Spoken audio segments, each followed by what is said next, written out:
Gracias por venir nuevamente a mi canal. El día de hoy estoy grabando un nuevo episodio de mi serie La Odisea. Ya es un poco noche, pero ya estaba a punto de dormirme cuando me entraron esa ansiedad por leer el libro que estoy leyendo desde hace semana y media.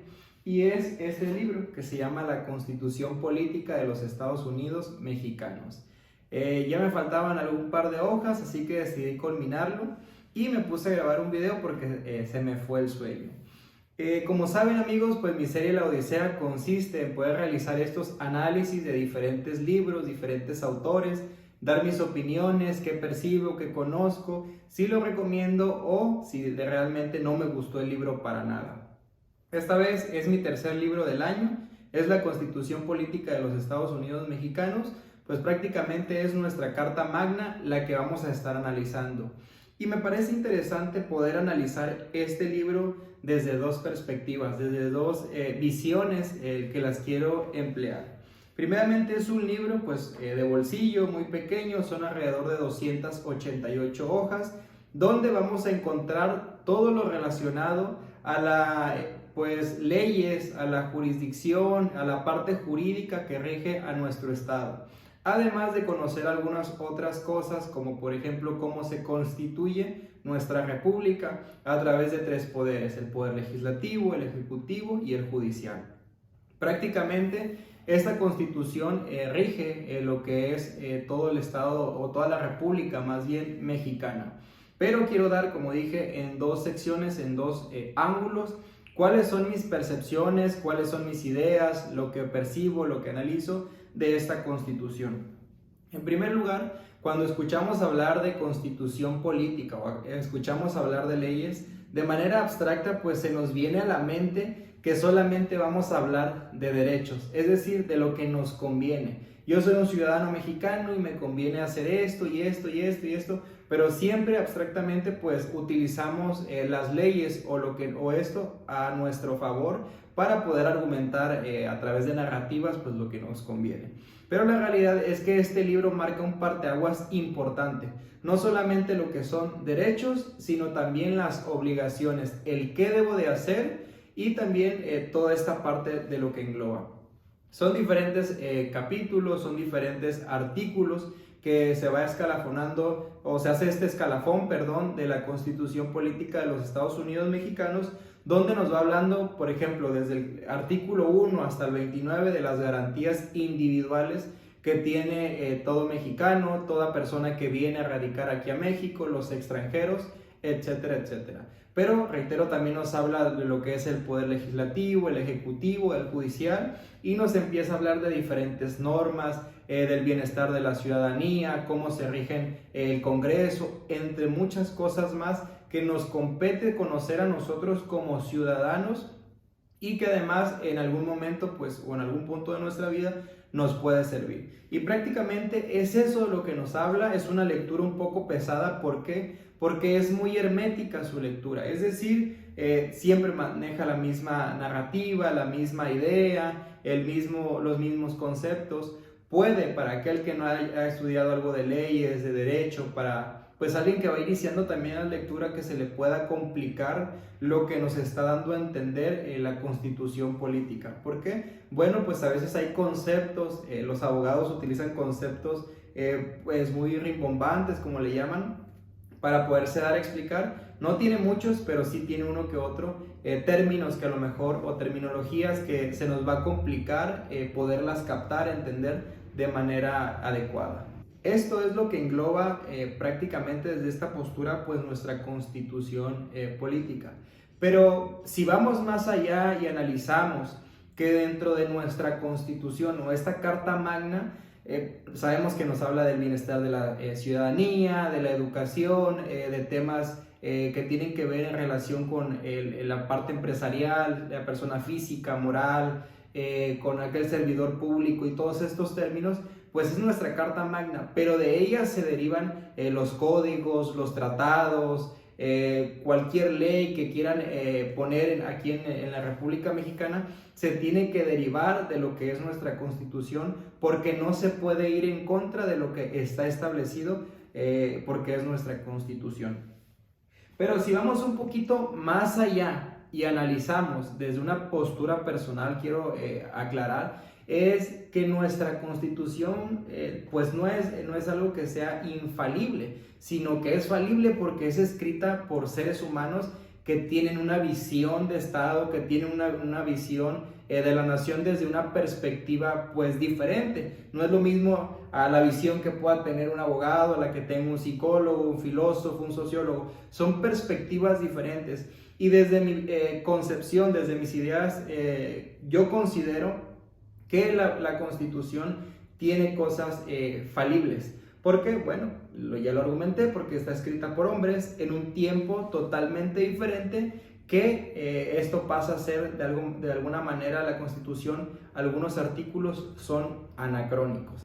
Digo que son anacrónicos porque pues la última reforma que hubo de la Constitución fue en 1917. Entonces desde allá venimos trayendo conceptos que hasta la fecha del día de hoy, pues la verdad que ya son arcaicos, que ya tienen esta parte que no se puede aplicar a lo contemporáneo.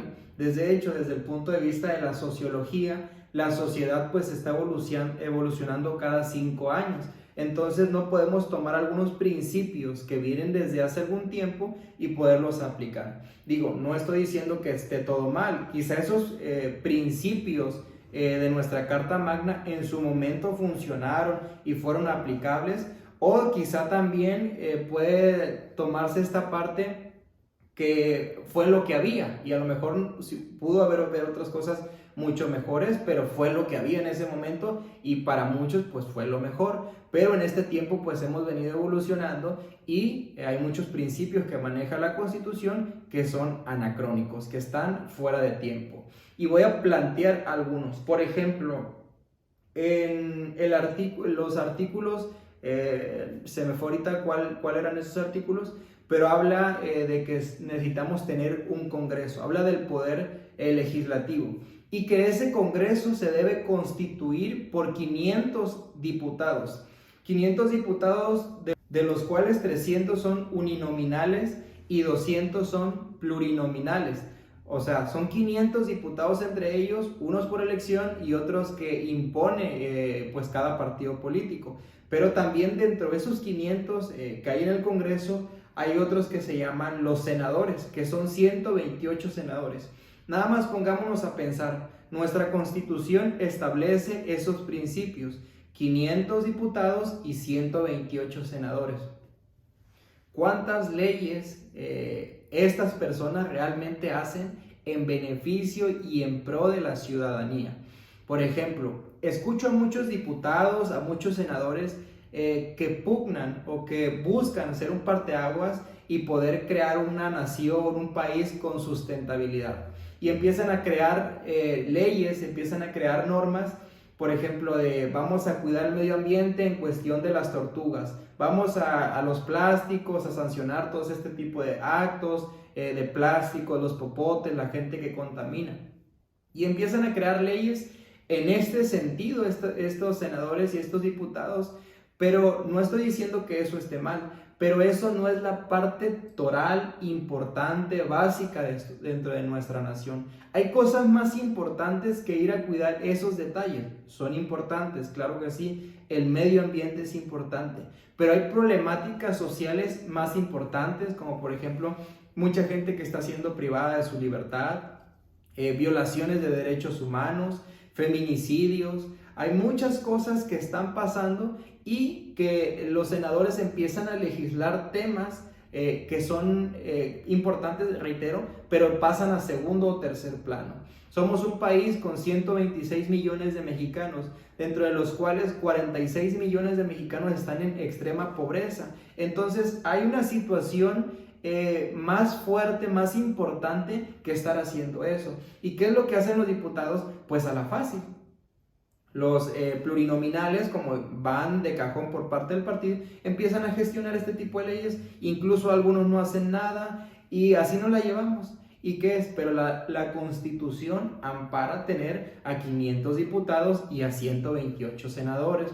Entonces, además de que somos un país con congresistas, con muchos congresistas, pues estos la mayoría de las veces no hacen muchas cosas, pero están ganando salarios muy elevados. Cuando tenemos gente con problemas precarios en diferentes áreas psicoemocionales, sociales, etcétera, pero siguen legislando o hacen leyes que no tienen una relevancia. Y la mayoría de estas personas no saben qué es la explotación laboral.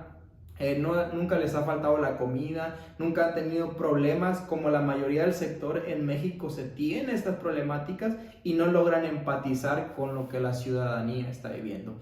Ahí es donde yo encuentro que la Carta Magna ampara este tipo de prácticas, pero que al final de cuentas no sirven para nuestra ciudadanía. Podríamos reducir, podemos crear otros mecanismos más importantes que lleven a las personas, a los diputados, a los senadores, a crear realmente leyes que puedan ser en beneficio de la ciudadanía. Otro claro ejemplo es el tema en materia laboral, donde pues estamos desfasados de lo que el artículo 5 y el artículo 123 constitucional que nos hablan, estamos desfasados de lo que en algún momento funcionó. El artículo 123 constitucional, en la fracción me parece que es la tercera o la cuarta, habla que el salario mínimo debe de satisfacer las necesidades de un padre de familia, tanto en lo educativo, en lo físico, en lo económico, en todo. Imaginemos cuánto está el salario mínimo, si no me equivoco ahorita está como en 173, me quedé, iba a haber una reforma, pero prácticamente si lo multiplicamos por 30 días, ¿cuánto es lo que un mexicano gana? Imagínate que tiene que pagar la colegiatura, uniformes, libros, comida, pasajes, gasolina, lo que es la luz, recibos de luz, agua, etcétera. Es decir, eso no alcanza y no satisface las necesidades de la clase media baja. O sea, es algo absurdo lo que se está planteando a través de la Constitución, y lo mismo lo dice la Ley Federal del Trabajo. Hay otro principio también que, por ejemplo, considero yo que es anacrónico, el tema de las jornadas laborales de 48 horas para la jornada diurna, para la nocturna son 47 y para la mixta 46. Entonces yo considero que ahí estamos desfasados porque somos de los países que en su clase obrera trabaja más.